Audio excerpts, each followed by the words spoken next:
Humingi ka sa Panginoon ng may buong pananampalataya.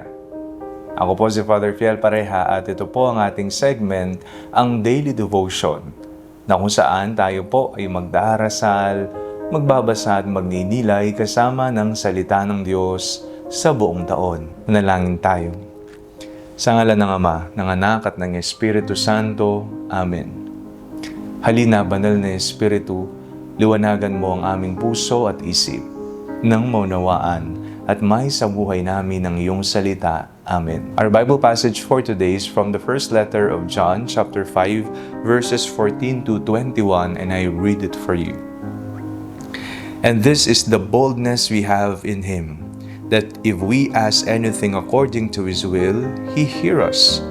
And if we know that He hears us in whatever we ask, we know that we have obtained the request made of Him. If you see your brother or sister committing what is not a mortal sin, you will ask, and God will give life to such a one, to those whose sin is not mortal. There is a sin that is mortal.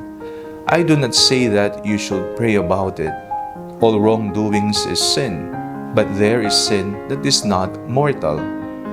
We know that those who are born of God do not sin, that the one who is born of God protects them, and the evil one does not touch them.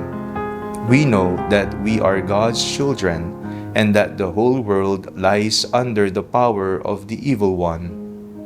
And we know that the Son of God has come and has given us understanding, so that we may know Him who is true, and we are in Him who is true, in His Son Jesus Christ. He is the true God and eternal life. Little children, keep yourselves from idols. Pinakikinggan ng Diyos ang lahat nating sinasabi at hinihiling sa Kanya.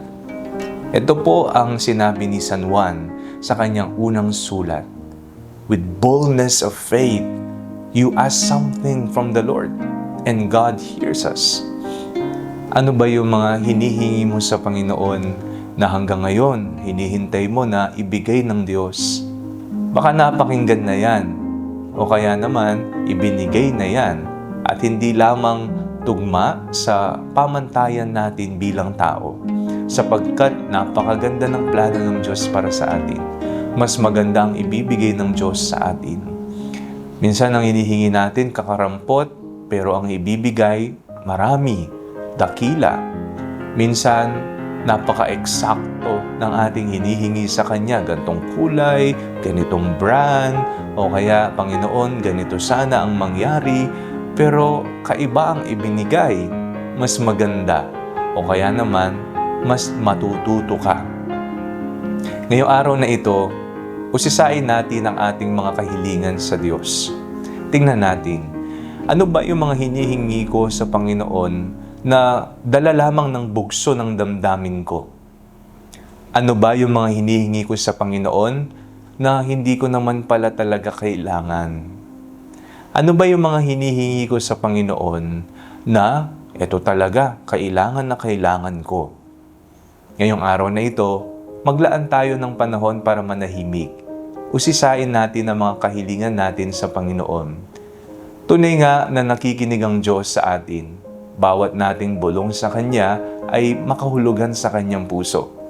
Walang panalangin ang hindi Niya pinakikinggan. Testigo si San Juan sa ating pagbasa ngayon na pinakikinggan Niya lahat-lahat na nanggagaling sa atin. Kinakailangan natin ngayon ang magkaroon ng isang matapang, masigasig na pananampalataya sa Kanya. Manalangin tayo. Panginoong Jesus, pagkalooban niyo po kami ng isang malalim na pananalig sa inyo, na anuman ang aming ipagdasal ay ipagkakaloob ninyo. Amen. Sa ngalan ng Ama, ng Anak at ng Espiritu Santo. Amen.